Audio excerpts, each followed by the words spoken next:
Hello, I'm Kelly, and this is a video I'm doing about chaos and control. I call it Yinfinityang. I know it sounds weird, but others have before me have talked about good and evil and how to maintain bliss in a hellish world. And all of us are going through this at the moment, and I wanted to share the concept. I was trying to come up with the idea, especially dealing with issues I've had in the past with a narcissistic alcoholic mother, and I've seen a lot of videos where people are talking about narcissists, how they other them all the time, they're evil, they're this, they're that. And then there's the talk about whether it's nature or nurture. Are they born like that, or are they made like that? But the whole world has those opposites. We talk about good and evil. Sometimes it's black and white, good and bad, chaos and control, that kind of thing. And I was struggling with it because not only trying to figure out my mum and why she did to me what she did, but also other people in the world, especially those in power. How easy it is for them to continue to project their mental problems really onto the rest of the world. But there's people, of course, on the micro level, whether it's in the family home or at school or at work or wherever, who do the same thing but maybe on a smaller scale, trying to battle with the forces of good and evil. It's an age-old thing as long as humans have been here, but then there's the rub. Humans create a lot of the evil that goes on in the world, and I'm going to be presenting a piece that I wrote because I didn't want to just sit here and read at you, but this is just a little preamble. A lot of us are struggling, especially in today's world where you have leaders who are doing a lot of harm, actually ending up killing people because of their projected goodness and righteousness and so on. And it's really difficult for people who are like me, highly sensitive and really caring about the world and the animals and the people in it, when you've got assholes and bitches like that doing stuff like that to people. And I was, trying to, because I think globally I am a 9 destiny, so that's someone who's very all-encompassing. I think of everything. It's very tiring. And I'm also a highly sensitive person, so just the concerns, I think a lot of you are out there like that too, just looking at what's happening to the world, the decimation of the earth, the abuse of children and animals, and on, rogue capitalism stomping over everybody, the unfairness that's out there. It's easy to think of things in black and white, and to consider yourself the righteous person on the right, trying to bring everybody else over. We've got to stomp out all the darkness and everything.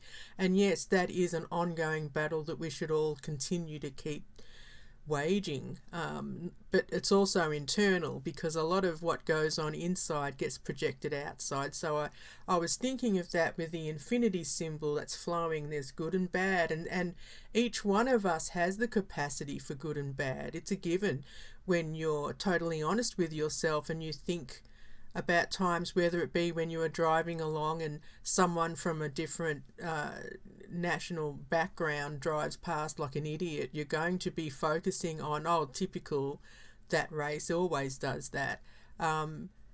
We do things like that without thinking of them as bad because we feel righteous in the moment.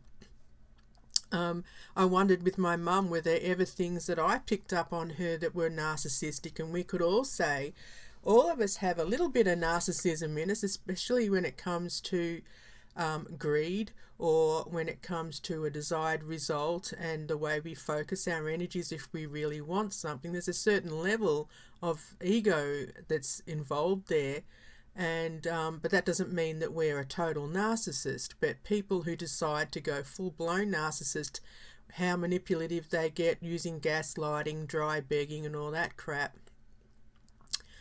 might depend on how they were brought up, but also how they see the world. And I was thinking each one of us has, I was thinking in terms of columns or souls, that there's a ring around each of our souls that contains all the good, bad and ugly things that our lives could be.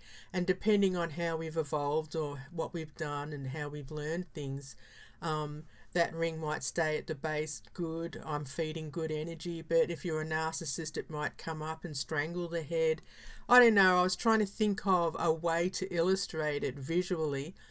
But then I started thinking that it's not just us, each individual, it's the whole world, it's the universe, and how things are, and how uncomfortable it is to accept that everything is just as it is, and it will continue to be this way, even when if we attained high levels of compassion and spirituality and became like Atlantis, where everybody was supposedly singing Kumbaya and doing wonderful things. You can't ever be, it's impossible to have 100% goodness where everything is exactly in alignment. That's why people project about heaven. In that place, none of these bad things happen. But in hell, the other things happen, the bad things. And initially, it all starts with us. It's here, within us. And we don't recognize it when people mirror that back to us. So what we need to do, and it's always a struggle, we need to always do it. You don't just throw your hands up. It's very easy to do that when you realize it always is as it has been, and it always will be like that because of us, because of humans. But then you've got things that happen in nature that have nothing to do with humans, at least if we haven't decimated the earth, like I said before. But the idea is we're all in this mess together. Things will never be 100% good, and they'll never be 100% bad. And recognizing the darkness within us as well as the lightness, because we've got to balance that, helps us strive to become and evolve into humans that are hopefully leaving behind a better place than when they found it. But I'm going to share some video here with some content I created using AI, so that you're not just sitting here watching a talking head. But I just like to put this out there to just for everybody to think you can see the forest and the trees at the same time. Oftentimes we have to float above to be able to just deal with it. I found that I was always down in the muck and the mire, thinking about things, obsessing about the bad things, whether it be animal torture, whether it be child molestation, whether it be human trafficking, terrible environmental disasters caused by rogue capitalism. I can be in bed at night stewing on that, and then I realise this is going nowhere. I can't do anything about this right now. I'm trying to sleep. And then I realise the rising above and just looking at everything, seeing the forest and the trees and seeing it's still going to occur. I just need to figure out where I operate in here, and also projecting outwards. That's fine. That's going on in the world. But what's going on within me that I have to be obsessed about this stuff? Is this distracting me from what I really need to be focusing on, which is myself, and how there might be abusive things within my psyche? There might be negativity that I need to root out.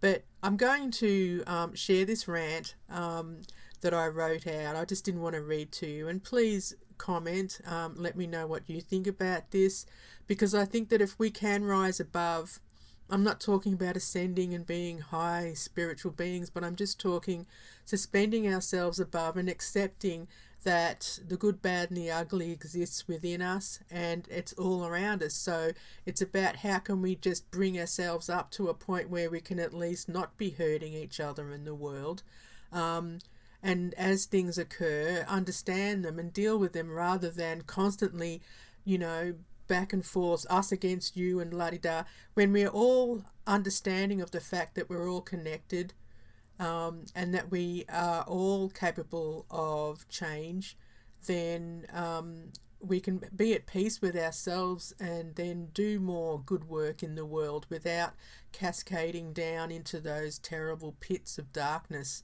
where, if you can't fix it, fuck it kind of mentality. that apathy that comes from just shrugging your shoulders. I can't fix it. Even when I realised that, okay, it is what it is, and that's how I have to operate, I didn't get depressed about it because I understood I can't change all those bad things in the world. I can do what I can close to home. I can save these stray cats like I do to stop them going through hell. Whatever you can do in your own little pocket, but just understand it builds compassion when you recognise the darkness within, when you're dealing with other people who are dark, because you might together be able to help each other strain towards the light.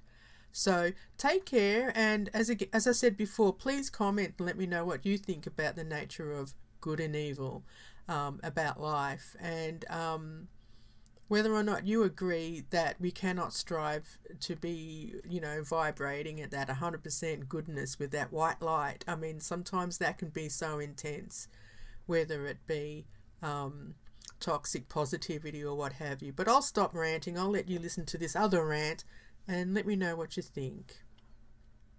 Yinfinityang. We are born, we live and we die. We live in a world filled with wonder and woe, dictated by the authorities who formed the establishment to rule us. On the macro level, we expect that good will always triumph over evil and that order will create peace out of chaos. On the micro level, we try to align ourselves to the battle of good over evil without trying to understand the true nature of both. We use religious dogma to dictate to each other how to think and how to act and how to feel. We separate and classify ourselves into groups and then shun the others who aren't aligned with our particular paradigms. We cut ourselves off from the true sense of humanity by projecting how our group, our tribe, our country, etc. is greater than all the others. Our desires, hopes and fears cycle up to the macro, which reflects back to us the warped imagery that we ascribe to, so the cycle of hate, bigotry and dominance prevails. The good, the bad and the ugly. There's what we project as good, bad and ugly, and then there's what is actually good, bad and ugly. We convince ourselves and others that goodness means civil, religious and domestic submission and obeisance, while either ignoring our own heinous behaviour when we think no one's watching, or seeking out those we believe are against us and then attacking them as our sworn enemies, all in the name of righteousness and superiority. Religion dictates that the only way we can know goodness is through morals that are exclusive to religion, like the religious bigots cannot comprehend the reality of goodness that existed before man tried to dogmatize spirituality. These people believe and dictate that the threat of living in eternal damnation is the only way humans can be good. The concept of integrity and doing what's right is only viewed through the lens of their obviously man-made deity, who they project as male, and who is strangely obsessed with very human activities, such as what we do with our sexuality, how women need to be viewed and treated as less, and how others outside of our particular religion, country or community must be treated with disdain, at the very least, or violence on a micro or macro level. This leads to disunity and warfare, all in the name of protecting what's good and right. Morals are distorted to create rules to control others, while reserving the right to warp the rules to suit our own agendas. The religious version of morality involves the abuse and control of children, who are innocent pawns in the grasping for dominance and sovereignty. Our own desires and fears are easily manipulated by religion without giving a thought to the true nature of goodness. Morals become laws to maintain peace, but these laws are sometimes created for the purpose of exclusion and intrusion into people's lives. Basic goodness can easily be understood to include the consideration and kindness we feel and show to others without the threat of eternal damnation. The concept of goodness is its own reward seems to be lost on religious zealots, who project that goodness is loyalty, humility and servitude to the church and those in power. children, and even animals understand the difference between good and bad, based on feelings and emotions, cause and effect, and how others respond when treated well or when treated poorly. A toddler will go over to comfort another child who is sad based on the recognition that something's wrong before religion gets its talons into their brains. An animal will rush to save another animal or human without ever having read a Bible or being indoctrinated into human-made religion. It feels good to be good. We appreciate compassion from others because it feels good, not because we've been taught to think it's good. We don't appreciate evil because it feels bad, especially when inflicted by those we trust. But what is evil? We are taught that evil is a mask that is worn by those who mean us harm, whether real or imagined, or even demons. We often project what we believe is evil while ignoring the darkness in our own souls. We see natural disasters as proof of the failure of humanity to stay true to the Bible, without paying attention to the fact that our own actions contribute to these events or that nature has its own rules that we cannot control. We turn a blind eye to our own darkness while threatening and punishing those we deem as evil, which is usually aligned with our own personal issues, preferences, and the desires to protect our insular paradigms that continue to serve our ego, rather than striving to seek the actual truth of the matter and act accordingly. Whether it's the pious leader who damns everyone outside of their community to hell while performing evil acts behind closed doors, or the do-gooder in social services who tells everyone that they're so compassionate and caring while seeking awards and accolades for their service, we never rise above to see that we are caught in the trap of projected morality over true compassion. So, what does that mean? In terms of the Yinfinityang concept, which is a concept that others have talked about before, just not with that name, we are flowing on. We are all in it. We're all good. We're all evil. And if we understand that, we can develop more compassion for each other and therefore turn around and try to fix this world, at least to the best of our ability, and keep the evil or the darkness or whatever at a minimum.